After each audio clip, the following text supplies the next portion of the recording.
So what's your podcast about? Superheroes. It's a little geeky, but I think you guys are gonna like it. Try not to be too geeky. No, I can't promise that. Should we begin? It's a bird. It's a plane. It's the Geek and You Shall Find podcast. And now, your hosts, Kelsey Dickerson, Brad Fay, Kate Fay, and Noah Berlin. Listen to me now. All right, welcome everybody to Geek and You Shall Find the podcast, powered by Superhero Faces. Like we mentioned in last episode, I don't want to say last week's episode because we are doubling up on content this week. You lucky dogs, you. We just finished up with House of the Dragon episode 2, and of course we want to keep it in the sci-fi realm because we just can't get enough of it. It's Lord of the Rings, Rings of Power, episode 1 and 2 that you guys are getting today from Amazon Prime. We're so excited. So episode 1 is titled A Shadow of the Past, and episode 2 is called Adrift. I personally am so excited about this. I love Lord of the Rings. I know there's a huge fandom out there. So we're super excited to get into this. But first and foremost, we want to make sure that we let you guys know, spoiler alert, if you haven't watched it yet, it just barely came out. So make sure you guys pause once we start setting the stage. Follow along for nerdy news and the game, I guess. I mean, the game is not going to have any spoilers, I don't think. Who knows? But don't say we didn't warn you with spoilers. But first and foremost, if you don't follow along with Geek and Shall Find, I'm Kelsey Dickerson, your host. We have Brad G. Fay, who's going to give us some director's notes later, as well as Noah Berlin, who is, of course, the master of helping us with games and letting us have a lot of fun on this podcast because it always goes into lots of calamity, I guess, of us trying to see who's the actual real winner. We all think we're winners, but we're really not when it comes to the point system. And of course, Kate, the true winner of this podcast and every podcast in every realm, including her elven past. Thank you guys so much for tuning in. Make sure you follow us at Superhero Faces on Facebook, Twitter, superhero_faces on Instagram. And now you don't want to hear me talk anymore. So let's get right into nerdy news with Noah Berlin. Take it away. All right. Thank you very much, Kelsey. So first off, there is a shakeup in the House of the Dragon. So in a surprise announcement, co-showrunner Miguel Sapochnik, who we talked about, everybody knows Miguel Sapochnik, talked about him in episode 1 of our House of the Dragon episode, but he is leaving the show after the first season. Sources say he's exiting the show after pouring an exhausting 3 years of effort into the Game of Thrones prequel. So now co-creator Ryan Condal will now serve as the show's sole showrunner. And they are adding another Game of Thrones veteran, Alan Taylor, who'll be joining season 2 of House of the Dragon as an executive producer, as well as directing a few episodes. Keeping with House of the Dragon, there is some crazy rumors going out. I just read this today that it looks like Elizabeth Olsen, who is best known for playing Scarlet Witch in the Marvel Cinematic Universe, is being eyed to join the series in season 2. So I'm thinking maybe she could play another Red Witch, another Red Woman, maybe a younger Melisandre, maybe a descendant of Melisandre. That'd be pretty crazy. But no matter what it is, I'm excited if Elizabeth Olsen joins the cast. You just want to see her old titties once she walks into the drifts away and goes into dust. Oh man, you are on one tonight. Speaking of, everyone is talking about it on the internet, on the Twitters, the post-credits scene of the most recent episode of She-Hulk. So Megan Thee Stallion, the famous rapper, it was in this episode. She made a cameo, and in the post-credits scene, it featured Megan Thee Stallion and a CGI'd She-Hulk twerking together in her office. So I'm just wondering, did you guys see this? What are your thoughts? Do you love it? Do you think it's funny? Do you hate it? Is it sacrilege? Well, where do you land on this? It's not sacrilege. People need to chill out. There's way more serious stuff that goes on in the Marvel. I mean, you could argue it's cringe and wasn't done well, but like the people out are like, this is inappropriate to be on Disney. I'm like, yo, do you know like the stuff that goes like Deadpool is on Disney? People weren't freaking out. Like you could take a woman in a suit twerking. Like that should be people are like, Tony Stark didn't get kidnapped by terrorists just for She-Hulk to be twerking with Megan Thee Stallion. All right, be free. That's all. A little bit. Yeah. It was so cringy, in my opinion. I love Megan Thee Stallion. I love everything about her. She doesn't need to be on She-Hulk twerking. Yeah, I mean, Let me just say, how I was was her so working? excited. I was so excited when I heard that she was going to be a part of it because they really kept it tight knit until like very last minute, which now we know why. I was so excited to see that she was going to be, and I obviously, as you guys know, if you listen, if you guys are loyal listeners, we know you all are because you guys subscribe and you guys like and you comment. But I was so excited because, like you said, Kate, I love Megan Thee Stallion too, but that shit was so unnecessary. And also, like, I saw a funny tweet. I think I told you guys about this, but I saw a funny tweet that was like, I feel so bad for the person that missed out on time with her family because they had to sit around and CGI a fake She-Hulk fucking twerking instead of being at home, like, or like instead of them paying an actual good a good makeup artist or whatever to be able to do it. I think also we've talked about this. Every time I see a thing from CGI, or from She-Hulk, the CGI is just as weird to me. It doesn't make sense that they changed what she looks like. And then also it doesn't, like, I don't know. It just, every time I see a scene from there, it just makes me not want to watch it. So. All right. So moving on, Rings of Power. That's what this episode is about today. And if you all have not heard, the Rings of Power has the biggest budget. It is the most expensive TV series ever made.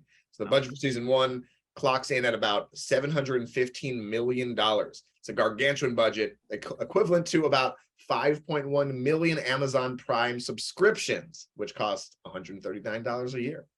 This figure, and that's absurd, obviously. Well, this figure is on top of the $250 million that Amazon spent just to get the rights to the Lord of the Rings franchise. So again, that's on top?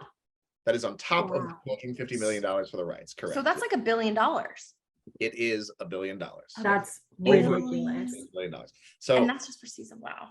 And that is just for season 1. So unbelievable. But aside from having a lot of money, Lord of the Rings is also known for having some really funny and interesting and sometimes cringy names of characters. So I want to play a game with you guys. I have 4 names. Some of them are real from the books from J.R.R. Tolkien, and some of them were made up by me. So we're going to go one by one, and then I'd like you to tell me what is real and what I made up. Y'all ready? J.R.R. Noah. Oh, I like that. N-R-R. No, that doesn't work. Okay, first one, Radagast. Radagast. Is that real or did I make it up? R-A-D or R-A-T? R-A-D. Does it make a difference? I'm like one of those spelling bee kids that clearly doesn't know how to spell, and it's like, Was it an origin? Is it an adverb? All right, Radagast, real or fake? Real. I also think real. I'm gonna say fake. I'm gonna say that's J.R.R. Noah. That is incorrect. It is in fact real. Radagast the Brown was the wizard that showed up in the Hobbit movies that was covered in bird shit. So if you remember bird shit, you remember Radagast the Brown. There you go. I didn't watch the Hobbit movies, guys. Okay, well, there you go. Next one, Geowyn. Geowyn. G-H-E-O-W-Y-N. Is that made up by me or is that real? I knew the first one. This one I'm guessing on. Upside down. Fake. Sounds too real to be real, so it's fake. Okay. Kate. I'm gonna go real. Okay. I'm gonna agree with Saint Caterade. Real. Oh, that is a Noah R.R. Martin. Oh no, excuse me, Noah R.R. Tolkien exclusive. So Brad, you get the point there. Next one. We can't let Brad win, Kate. We can't do it. The next one. Teleporno. Teleporno. Come on, that's fake. That has to be fake. Wait, it's real. I bet that just came up on your on your ads, your paid ads for your private browser. I almost want to say real because there's no way you made up the fake one. So what do you got, Brad? You're the first guesser. Shit. Spell it. T-E-L-E-P-O-R-N-O. I'm gonna say real. I'm gonna say real because you would not make that one up. Okay, Kate. I don't think you would make it up either, but like you double switch. It could be I know, but I'm trying to psychology this. I think it's fake. No, that sounds like a Mario fucking. Teleporno. Teleporno. Let me put my flag in your pole. Real or fake, Kelsey? Real. Okay, Teleporno is real. What? Yes, it is another name for the character Celeborn, who is Galadriel's husband and consort. Yeah, real. I could not Wow. have made up Teleporno. And last one, Tom Bombadil. Tom Bombadil. Is that real or fake, Brad? That one's real. Okay, Hey, Kelsey. I want to say no one would be named Tom, but I'm going to do what Kate did and do the double psychology thing where I'm going to probably be 1 for 4, but I'm going to say real. It is indeed real. So Brad sweeps that 4 for 4. So Brad is the winner of our J.R.R. Tolkien name contest. Good for you, Brad. That's the dude who That is talks our- to the animals. He does talk to the animals. Yeah. I knew 2 of those I had a guess on. 2 of those I knew. There you go. Walk and talk and talk with the animals. All right, you guys. Well, thank you. So, Brad, you clearly were the MVP of that. But before we get into the MVP, Noah, we were talking about this a lot before this podcast. We're all a little confused. I think there's some reasons for that. Obviously, very excited about this. There's some things that we can recognize. There's a lot of things that we don't, even for the people who have watched, who love Lord of the Rings. Can you set the stage for us a little bit about where Rings of Power is when it comes to Lord of the Rings universe? Definitely, I'd be happy to. So episode 1 of Rings of Power opens with a prologue. It's similar to the one narrated by the Lady Galadriel to open the first Lord of the Rings film, which is The Fellowship of the Ring. There, Galadriel tells us of a last alliance of men and elves who marched against the armies of Mordor. As we all know, the son of the king, Isildur, cut the One Ring from Sauron's hand, beginning Middle-earth's Third Age and kicking off the events of The Hobbit and Lord of the Rings. So the Ring of Power is obviously a prequel, but it's actually a prequel by thousands of years, very far in the past. The Amazon series opens up during Middle-earth's Second Age, following the end of the War of Wrath and the defeat of Morgoth, who was Sauron's boss, basically. Sauron was his #1 lieutenant. So as the name suggests, Rings of Power is the story leading up to the creation of the Rings of Power and Sauron's One Ring to rule them all. Now, the Hobbit and Lord of the Rings films are obviously based on J.R.R. Tolkien's novels of the same name, but fans were expecting this series to be based on Tolkien's other major work called the Silmarillion. So personally, I was finding it a little confusing when I started watching it because it seemed like there's some of the exposition there seemed a little vague. Plot points seemed a little glossed over and some details left out. And so I did some research of why that is. And it turns out it's because Amazon doesn't actually have the rights to the Silmarillion. So the series is based on the appendices at the end of Lord of the Rings, The Return of the King. And although the stories do overlap, if there's anything that's mentioned in the Silmarillion, but not mentioned in the appendices of Lord of the Rings, that is off limits and cannot be talked about or shown in this series. It all has to do with the rights from the Tolkien estate and J.R.R. Tolkien himself. Anyway, the showrunners have a 5-season plan for this series, and Amazon only has the rights to tell these stories for a finite amount of episodes. That means we're going to get a beginning, a middle, and an end to the Rings of Power storyline, which in my opinion is very good news. Wow, that's a lot of interesting stuff to unpack. So when you mentioned before of them buying the rights, it's buying the rights to the appendices in Lord of the Rings? Correct. The Tolkien estate has not sold the rights to the Silmarillion to anybody and probably won't. And so it's pretty interesting how it works, where if there are characters or plot points that are mentioned in the Silmarillion and also mentioned in the appendices, then it's fair game. But if there's anything that is in the Silmarillion that doesn't make an appearance or is not talked about at all in these appendices or in the Lord of the Rings books, then it's off limits and they cannot use it or talk about it at all. I can't even imagine the amount of research that goes in. So obviously, I mean, we mentioned this at the beginning, like there is such a huge world and universe when it comes to Lord of the Rings. J.R.R. Tolkien absolutely went ham when it comes to, like, you know, making things up and having all these different lands and people and creatures and even languages. Yep. So to be able to have to cross-reference with, like, okay, is this in the appendices or is this not? And like, then to be able to make a storyline that fits and that actually makes sense and that still is telling the story in a way that, you know, pays ode to this great work. That is just really crazy to me. It is really crazy. And I did a lot of research because admittedly, I'm not an expert on this stuff, on these books, on the Silmarillion, Lord of the Rings, all that stuff, as much as I do love it. So I was doing some research about who exactly this Morgoth was, the big bad, the most evil being in the universe. And this whole article I read, it was like, yeah, Morgoth's name before was something else.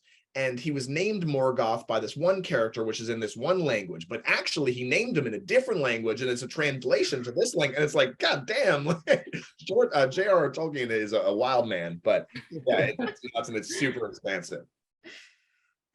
Well, thank you for taking us through that. Is it picked up for more than one season? Like, you mentioned like, oh, the plan is 5 seasons, but does that mean it's already like greenlit and being done for 5 seasons? It is not greenlit. It's just that's all they have rights for. So it's basically a max of 5 seasons. If this season tanks for whatever reason, or they just decide it's too expensive, then it could get cut off after season 2 or whatever. But it is a max of 5 seasons. Okay, gotcha. So it's not like Endor, like they've already greenlit for multiple seasons and are like, yo, we're already doing multiple seasons, like regardless, it's already like budgeted and everything. Okay, cool. That's interesting. I didn't know. So y'all better get your Amazon Prime subscriptions renewed if you want to keep this storyline going. Couldn't live without it. Don't be like me and definitely have your own subscription and not someone else's. Wow, that's actually really incredible. And it just really goes to show too, obviously we talk about Game of Thrones when we're talking about House of the Dragons, and we all are a huge fan. I mean, I geek and I know things. And that was something that a lot of people had trouble with season 7 and 8 was that, we had like some plot points and stuff, but it wasn't truly what we thought George R.R. Martin maybe had in mind, or the books weren't finished. So hopefully they'll be able to do this in a way that not only helps the casual fans like you, like all of us here, like, we like Lord of the Rings and we like that universe, but also the people who really know their stuff that are writing articles about Morgoth's name and how it came to be. So I'm excited, and we're going to get right on into it because I think like you guys, I really liked the first 2 episodes. I'm very excited about it. Hopefully people who are listening, if you haven't watched it yet, this episode inspires you to. And like I mentioned, there will be some spoilers. So without that, it's no spoiler. Like we mentioned that Brad, unfortunately, was the MVP of the game today. So we can't say that he got a big old goose egg before, or that we can even contest it like we have in games past. But Brad, obviously, so for me, there was a lot of MVPs throughout episode 1 and 2, but was there anyone particularly or anything that stuck out to you? Yeah, I mean, definitely a lot of MVP candidates for sure. You guys touched on kind of, we just discussed like the appendices and Tolkien, and I think I always want to make sure to give a shout out to the fact that all this work is being adapted from one mind for the most part that came up with such this rich mythology that now allows authors decades later to say, okay, let's pull from appendices of a book and make that into a 5-season show. Like, obviously, I mean, it's not like anyone takes Tolkien for granted as it is in terms of being a storyteller, but hopefully this is just another reminder. We talked about the Silmarillion, like how much of a fleshed out world this is that Tolkien created, and that content creators for decades to come aren't going to be at a shortage in terms of ideas to pull from. But I also did want to give a shout out to the writers of this show too, because like we talked about, these are from appendices. This isn't like Game of Thrones where the writers of the show had a vast universe of great writing to already pull from and kind of take George R.R. Martin's great lines and kind of just throw them into the show and make Tyrion look like a genius. These writers had to come up with a lot of the great dialogue that we heard throughout the show. So I think, it's just it seems already 2 episodes and kind of match made in heaven of taking this rich mythology of work, but having writers that know how to fill in the lines and kind of have good dialogue in between these characters. And George R.R. Martin is still alive, like J.R.R. Tolkien, like, you don't even have that person be like, wait, like, I don't know, like about this or whatever. Like, so you don't even have that resource either. Yeah, but neither of them are writing books now. One's dead. One is... Noah! Great episode. Gotta mention that. Noah was just like a viper, like waiting in the wings to be like, when am I gonna get this in here? But I did want to say too, speaking of the dialogue, I know we talked a little bit about, there were just so many great lines in this episode, and I know we usually, make sure to highlight specific lines, but there were just so many in this episode. I felt like it was gonna be too tough. So I did want to mention, like, one that I really loved is the past is with us all, whether we like it or not. I just thought that one kind of comes in early on too, and you just know you're gonna get like Game of Thrones just drops knowledge. Like you want to pay attention to it, not miss anything, because there's all these little hints at things that apply to our current times that are applying to this medieval world. And I think that's already been established that we're going to have a lot of that too, where you're looking for little bits of wisdom and things that you can apply to your day-to-day life. So I thought that line right from the jump made it apparent, like, okay, this may be a fictional universe that takes place who knows when and who knows where, but we could still relate to it ourselves. Yeah, of course. Like I think this was just full of lines and full of things that like we can definitely relate, but that's like the power of pop culture. And that's exactly what Geek and You Shall Find is all about. You know, looking to pop culture to not only be entertained and have these stories, but to also learn about ourselves, you know, as humans, and being able to relate to others and grow empathy and things like that. But I actually had a lot of MVPs too, like there was just a shit ton. But before I mention mine, Kate, we haven't heard from you in quite a bit. Did you have any MVPs that stood out to you? Yeah, so my MVP was actually not a person, but kind of like Brad said, mine was the cinematography of the show. Like everything is just gorgeously shot. All the settings are just beautiful, breathtaking. Just everything, the way they shot it was really, really cool to watch. And I really enjoyed that, which makes sense. You know, if you're spending $1 billion, like it should be good. So I'm glad that it held up. So I'm very glad about that. That was my MVP. But just some characters that I really liked, and I'm interested to see more of them. Galadriel, obviously she's like the main girl. She's on a mission. Girlfriend is on a mission. So I kind of like watching that. Elrond just seems like a really nice dude. He just seems really genuine, and he's got a lot of friends. He's anti-racist. He wants to work with all the different races. I love that. And then Eleanor Nori Brandyfoot. I just like how she's, you know, everybody's an adult in this, and she's the kind of one of the kids. And she just seems really kind. And I like how she's very curious about the world. When the Harfoot people, or Harfeet, I'm not sure the plural, but her people are mainly just want to like stick to themselves and kind of be in their own little world, not interact with everybody. And she seems just very curious to find out more. So I'm excited to keep watching those characters. Love it. I got another character as well. I liked Bronwyn, which was the human female who she just seems real smart. She was with our boy the elf. What's his name again? Arondir. So Bronwyn was there, but she's the only human that seems smart. Yeah. All the people like the pub or that tavern or whatever the hell that was, they just seemed very, I don't know, haggard. And she surprised me too, because I didn't expect her to be like a fighter, but she really brought it with that orc. So that's surprising. Not only is she smart, but she's a fighter. Like when Arondir was like, I'm gonna go investigate this town and see what's going on here, she's like, all right, I'm coming with you. So she's adventurous. I think there's a lot of dimensions to that character, so I'm excited to see where that goes. But my the VFX team, as you said, Kate, definitely an MVP. The scenics were stunning, and I think you could kind of see how the budgets are so much bigger than even House of Dragon, that also has a huge budget. Because when you just look at like the scenics and the background shots of the cities and stuff that are obviously all CGI, I think this show does a much better job than that one at some of those elements. But my main MVP is Jeff Bezos. Because look at this, man. $1 billion for this? $1 billion. This guy is so stupid rich. He came back from space just to watch this show. Really unbelievable. And you know, Jeff, if you're watching this, you know, help your boy out and at least give me a free Prime subscription. I don't know.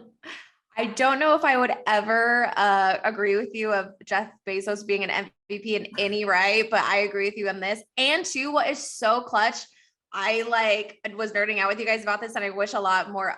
So if any other streaming services are listening to this, I love how Amazon Prime you can just hit the up button and you see not only the character's name, but also who plays it and their little picture, which is so amazing, especially in a universe like this where you don't know what the hell is going on. There's so many names, like we know who we're talking about, but we don't know really who we're talking about. Oh, yeah, So, I mean, I would agree. And two, I was going to make that point as well, as if you're going to be spending this amount of money, I better feel like I'm in Middle Earth, and you do. It's absolutely incredible. Yeah, But yeah, there's so many amazing things about this. But of course, we want to see, is there any LVPs like I was in today's game? Brad, who or what were some LVPs for you? Probably gonna get a lot of hate for this, but the actress is great. It's a cool character, but Galadriel, yo, like. What? She gotta stop making her problems other people's problems. Like everyone's trying to live their lives, man, and she's just like a buzzkill, bringing everyone down. Like, but she ends up being right. Yeah, but she didn't know. She didn't have like good evidence to base that on. She just like she's a busybody. She's like the person who stays in the office late, and now everyone else got to stay late because like this person got nothing else to do with their life. Like, no, like I'm sorry what happened with your brother and all, but now like you got to leave other elves. If other elves want to go on and do their thing and live their lives, like let them be, man. Stop like constantly like bringing everyone down. Bro, that is such a hot take and such a bad take.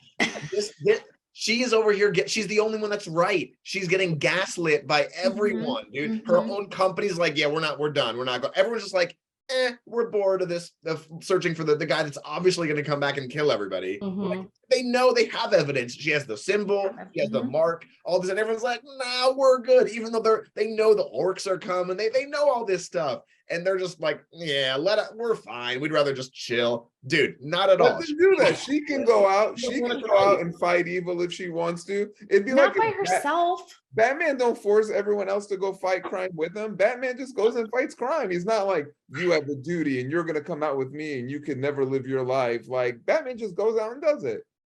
I am so surprised by this take by you, especially because of everything that we talk about of like, if you know what's right, you should do it. Like, and like, she's right. And she's like, to Noah's point, she's being gaslit. And the second that all those elves stop doing it is when all this shit happens. And like all the darkness is starting to come back. Like, and they have the evidence, like, how can you? She got to go out and do that. Like, I agree that we have a moral responsibility to do things for other people, but you can't like nag them into doing it. If the Hardfoot girl wants to go out and explore the world, that's cool, but she can't be like, everyone in this village now needs to go out and explore the world because I want to. Like, go. So should we do Maggie for you? Like, yo, dude is like entering heaven. And she's like, come on, we got to go back. Dude's like, yo, let me have this moment right now. I'm about to go to like elf heaven right now. And she's like trying to ruin that moment for people. Like, just let me live. Wholeheartedly disagree with you. We all disagree. It was be a popular opinion, but it was just how, like, I mean, it's also a cool ass character. She's a badass. She's kicking at, like, don't get me wrong. She's cool and I want to continue watching her. But it was just something where I was like, yo, she's definitely the person that like kind of bugs other people to do what she wants to do instead of just like letting them kind of do their own thing. I think I would agree with you if it wasn't kind of established that the elves are almost like the protectors of all these realms, that they're supposed to be the ones that to stamp out and like keep an eye out for shady shit happening with Sauron or anything like that. So that's her duty. And I mean, an LVP for me, speaking of this, is going to be the Elf King, because I feel like he knows, but he's just kind of like trying to do what's like most popular. Or maybe to your point, maybe he's like you and he's like, yo, this girl is like a thorn in my side. I'm sending her to elf heaven. Get the fuck out of here. Yeah. Which I thought actually when I saw the comments, I thought those were like all the elves like being like shot in his face and like elf heaven wasn't a real thing. So like at first before like the naked comic guy came out. So that was clearly a great prediction for me. Oh my God, that's funny. Okay, but before I give my LVP, Noah, obviously we all very disagree with Brad, which that's the beauty of like, you know, art and stuff like that. We can all have different perspectives, even if they're wrong. Yeah, which you are. But my LVP pick is not wrong. My LVP was Theo, who was the kid with the stupid haircut. Yeah. There's more to it than that, but he does have a very stupid haircut, and I hate it. He's number one, he's racist. Doesn't like that his mom talks to the elf, right? Mm-hmm. Racist kid, not good. And Like Not good. did I mention stupid haircut? Because he has a very stupid haircut. And then he's hiding, somehow he has a blade that has Sauron's mark on it. Like it's obviously a very evil thing. I'm very curious to see where he got this, why he's hiding it. No, someone else. He stumbled upon it in someone else's farm Oh, I thought he or hid it. barn.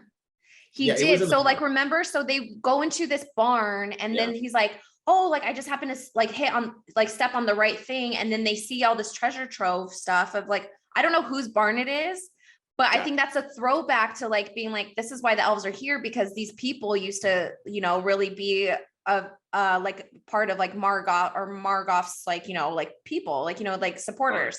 They were aligned. So yeah, so he stumbled upon it, found it, but yeah, there's going to be something with that sword. I think you're right. Cause it seems like it's like, obviously it's growing, and that thing that cut him, the blood was coming out and starting to make it the sword whole. So there's a lot of shit that's going to be going on.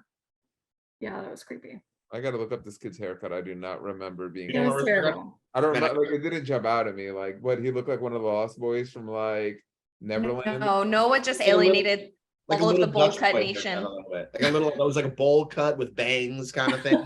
It's almost like a friar's haircut. Like it reminds me of like Friar John from Robin Oh, Hood. Friar Tuck. Friar Tuck. Friar Tuck, sorry. Little John. It's Little John, not He had a that. bowl cut. Little John. But okay, whatever. You know what, you guys. Oh my God. No, Kate, you were nodding your head in agreement. Was Theo also your LVP? He was, but I did have something else that disappointed me more.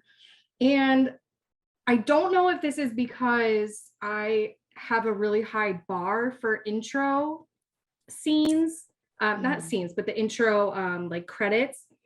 I have a really high bar because HBO with Game of Thrones, Succession, Peacemaker, like all these intro credits are just amazing. And I always look forward to them. And I know like after the first episode of Game of Thrones, everybody was, where's the intro? What's it going to be? It was a huge point of contention that people were really excited to see. This one was just really lackluster for me. It was some sand on a black screen. And Would you prefer if like Elrond and Galadriel were doing some sort of dance to like a heavy metal song? absolutely, yes. I would up my Amazon subscription if that happened. I'd pay more. You heard it here first, Amazon. Yeah, so just for the amount that they're putting into this show, which maybe they put it all into the episode and then we're like, oh, we don't have anything left over for the intro, which okay. But I just expected maybe something a little more. Yeah, I will say when I was watching it, it was interesting because it seems like, how sound patterns are. And then like, they can like, you can do all these different things with sound patterns. And then obviously like the black sand comes in, it's like infiltrating like the good sand, I guess. I don't know. But yeah, I agree. Like, I kind of wish they had done something similar to Game of Thrones where it has some kind of meaning, but who knows, because maybe they just didn't have anything to go off. But going back to Noah's LVP, Theo is clearly Arondir's son because Brawin has been doing some stuff with the elf, even though they can't even touch each other or tell each other how they feel. But it's so funny and ironic that he hates elves because, bro, you're half elf. You are half elf. And you're clearly not white. That's a really good, I think you're right. That's really good. I did not think of that at all. Yeah. Yeah, like I mean, clearly, like he's a different race. Yeah, like I mean, clearly, like it looks like he's a different race than his mom. Like they reference, like, oh, you don't know where your dad went. Like there's all this, like, tension between the elf and Brawin.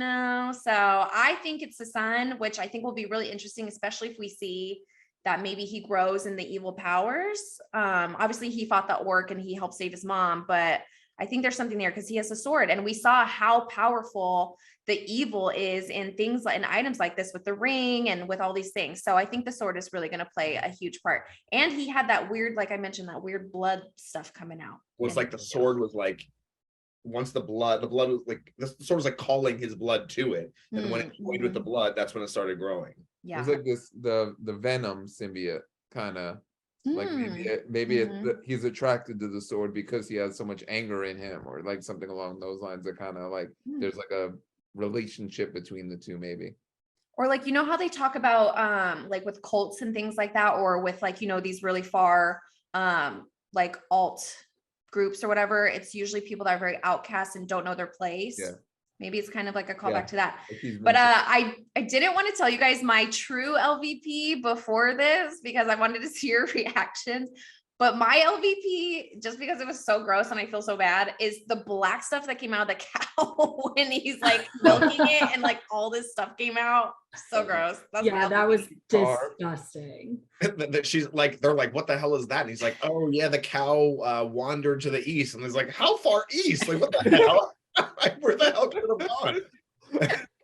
Oh yeah. Ugh, it just came shooting out all my, oh, that's so gross. And he didn't wash his hands. He didn't even like wipe it off. I don't know if they have hand sanitizer in the middle. He just like goes on to his little adventure. Like, wash your hands, bro. He's an elf. They don't need to. They're magical. Speaking of magical, let's move on to best scene. You guys have been mentioning it all throughout. It's absolutely beautiful cinematography. There's a lot of scenes, obviously, that I think were purposeful for moving the story forward and just introducing characters or introducing storylines. But there's also a lot of really cool scenes, in my opinion. Kate, was there anything that you particularly really liked while watching? Especially because we haven't established Kate isn't really, she has watched the first Lord of the Rings movie, but isn't super well established in this universe. So it's really going to be, it's been really interesting getting your perspective throughout this, Kate. Yeah, I was hoping I didn't sound like a total idiot on No, this, never. because I don't know a ton about this world. Just watched the first movie and then kind of came into this with not knowing a ton. But I feel like this, since it's a new story, like before everything, with all these kind of new characters, it's easier to follow along. So that's been really nice. So my favorite scene though was at the very end of episode 1. When Galadriel is on the ship, she's headed to Valinor, which is elf heaven. I like how we're just calling it elf heaven and we're just all like, yeah, elf heaven. I know. I was like, I should probably find out like the real name. But she's getting the greatest like honor there is to just go to this paradise and kind of live out there in peace. And she's just really, it seems she's really conflicted this whole time. She just really can't get away from this thought that she needs to go out and destroy Sauron. So while we're watching all of this, we're cutting between different scenes where there's all these different races of people watching this fireball go through the sky.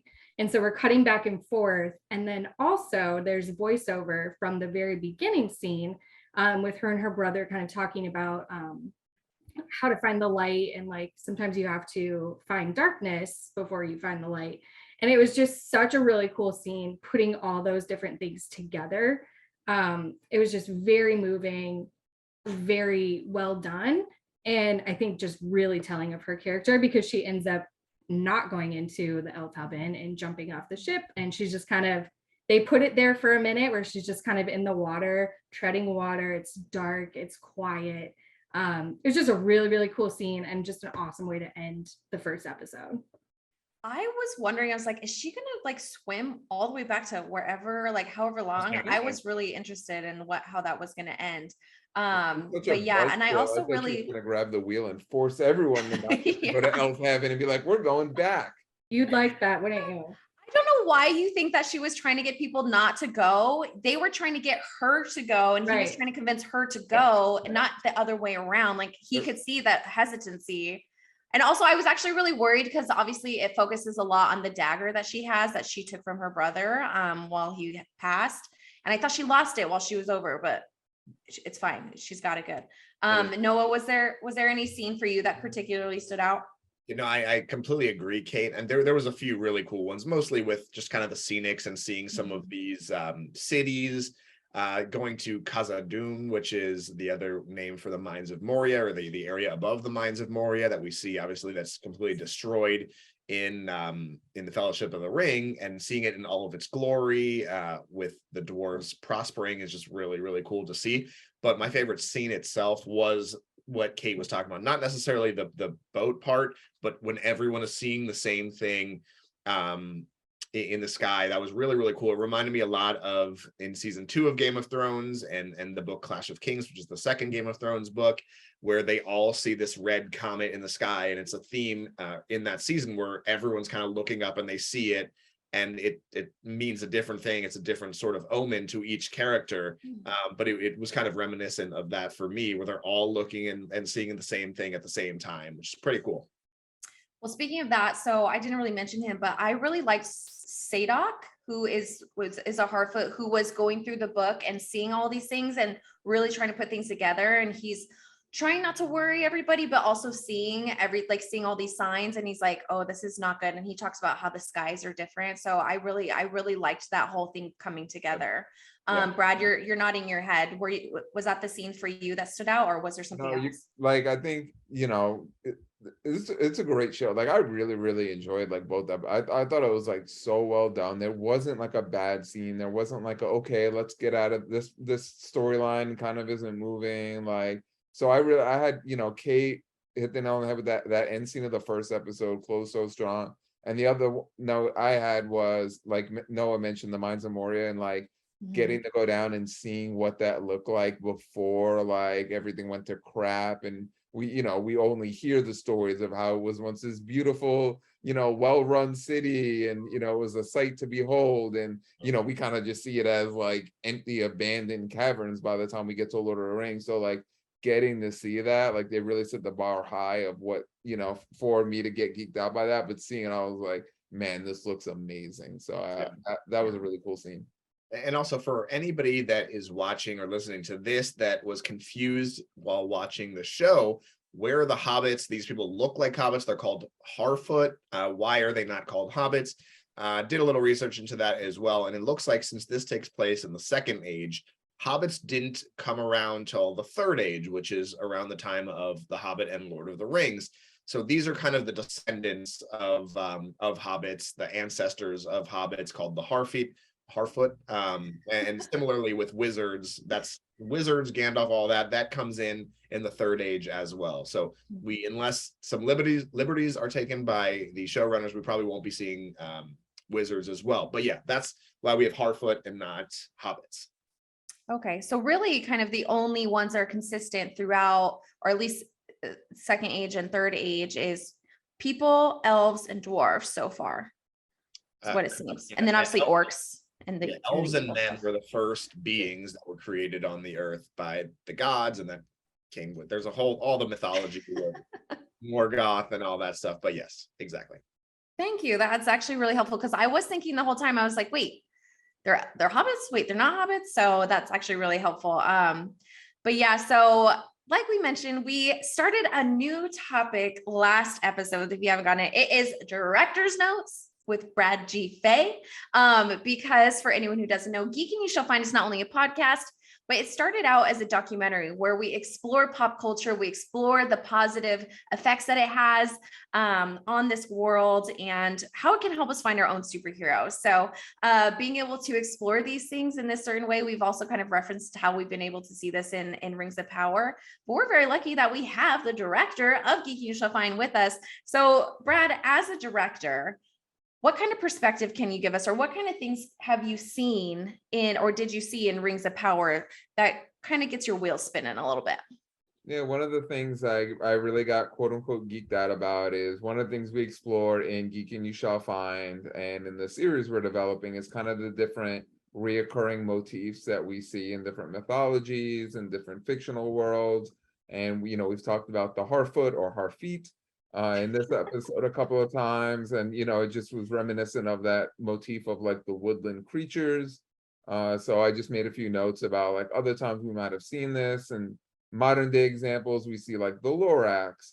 And there's one that I really like that's going to be a really obscure reference, but the Thundercats had the peddlers or something that were these little woodland creatures that kind of lived for one day, and it was like a really good episode of these little creatures that lived in the woods and it lived one day, and it kind of the message was like, live each day to your fullest, because for these creatures they have to live a lifetime within one day.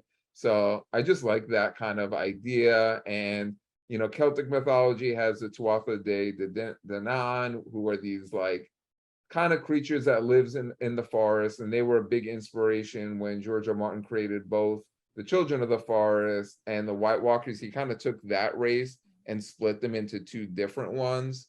So, you know, and one other thing we see in Celtic mythology is the idea of trees with faces carved in them. Obviously, that again is something we see in Game of Thrones. This idea of like worshiping the trees and carving out faces in them. We see that with the Starks up north in Winterfell, and kind of with the Ents in Lord of the Rings. It's a little bit more natural. These are trees that already have faces in them. So, you know, I just would say if you're a Game of Thrones fan, you're definitely going to see a lot of things that were obvious inspirations of George.R.R. Martin, but that's also because J.R.R. Tolkien was inspired a lot by Celtic mythology, which George.R.R. Martin was also interested in. So those were some of the things that jumped out at me. Super interesting. And for anyone who does like Game of Thrones, we are working on a docuseries, Geek and You Shall Find, forging the world of Fire and Blood, or Ice and Fire. Ice and Fire. Man, I almost get things right, almost. So make sure you follow along with us because that will be coming out soon. So thank you for that insight, Brad.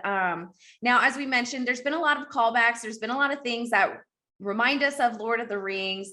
So we want to take it to predictions and some callbacks. I'll start. So first of all, I really think Poppy and Nori, they remind me of Sam and Frodo, where you kind of have the little bit of a worry wart with Poppy, who kind of, who kind of follows along with Nori. But they just really remind me of that. And obviously you have the Harfoot people things. Can you call them people? They're just Harfoots. They're not people. Harfoot things. Obviously remind me of hobbits as well. But Noah, let's start with you. Do you have any predictions, or do you have any callbacks that reminded you of anything? It's hard, man. So I guess my one main prediction is we have the guy who we meet in, I want to say the second episode, Celebrimbor. He was the one that the High King of the Elves introduces to Elrond, and he wants Elrond's help creating something of great power. And it just seems, I don't know, he seems a little shady. I feel like I can't trust him. And like, you think that on the surface they want an elven weapon that can help, but I wouldn't be surprised. Like, the forces of evil are cunning.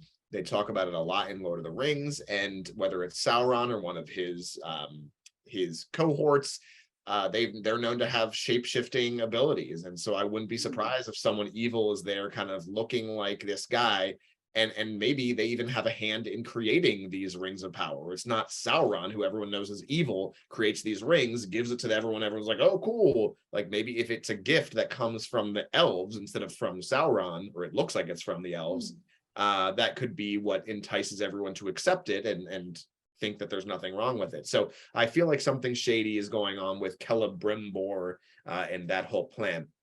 And kind of expanding on that in terms of just shape-shifting, obviously there's a stranger that falls out of the sky. He doesn't speak in the same language as the Harfoot, and he just displayed some really outlandish powers, and he's a big mystery of who this person is. And I wouldn't be surprised if it was maybe Sauron returning in a different body or something like that.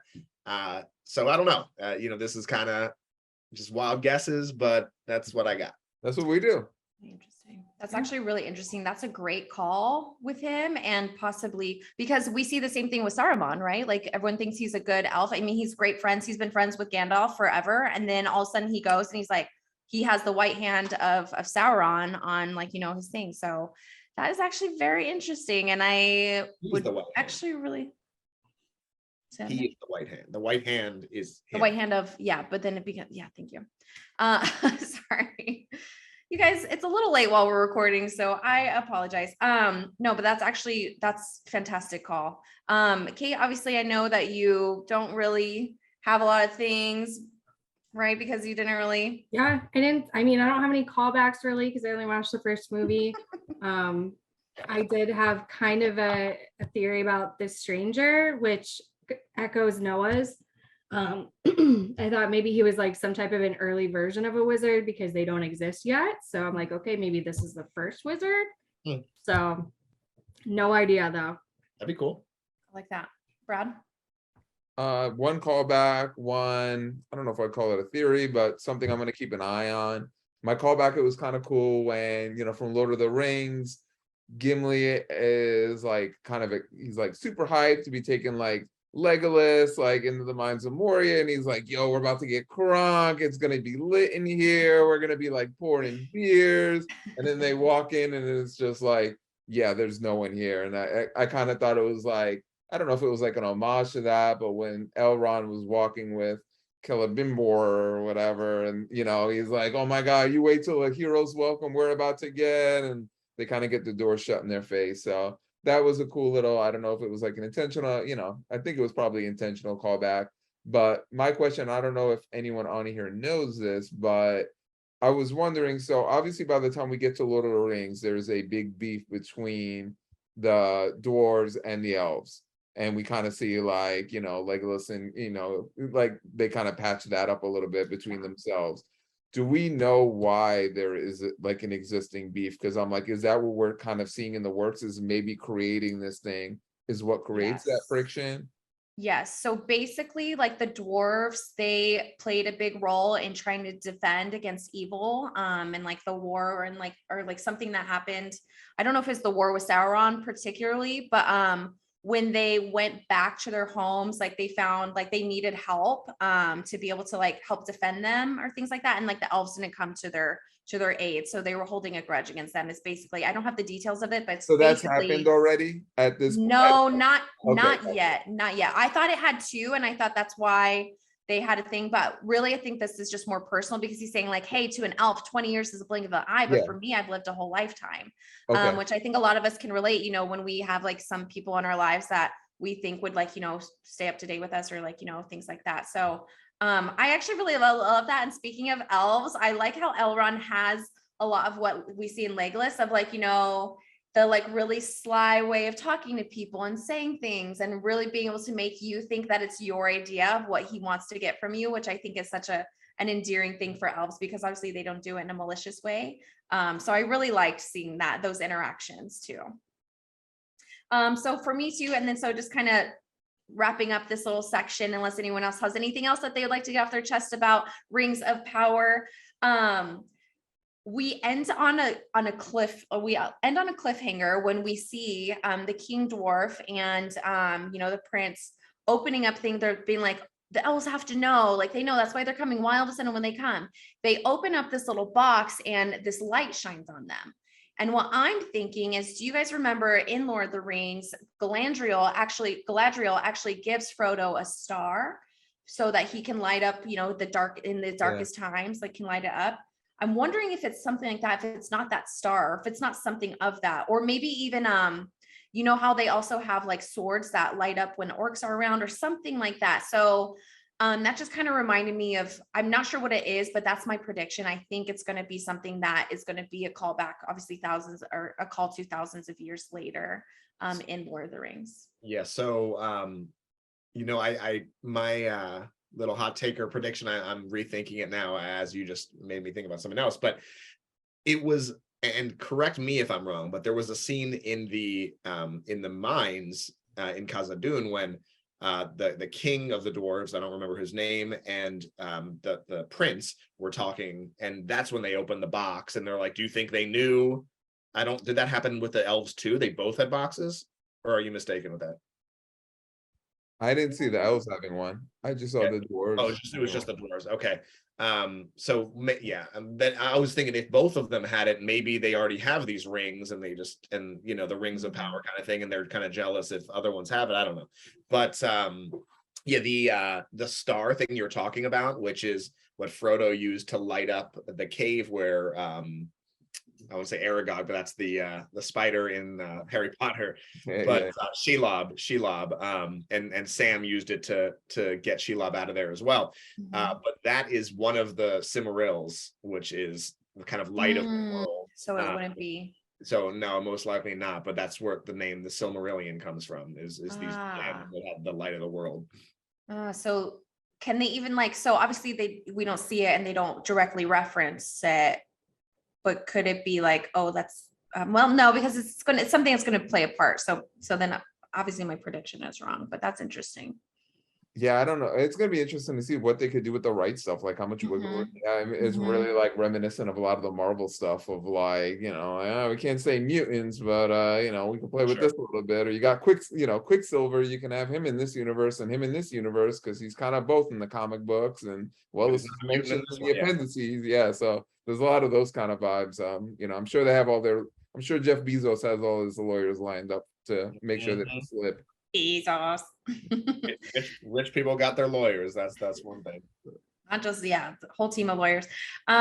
So before, I already said this, but before we wrap it up, I will expand upon what Brad said. As a fan, like seeing all these places that were in just such total, decay and were ravaged by orcs throughout Middle Earth when we see it in Lord of the Rings, seeing it in its glory because a lot of it is referenced, just really made me nerd out and really made me love it. And so really quick before we wrap up, I want to pose a question to you guys.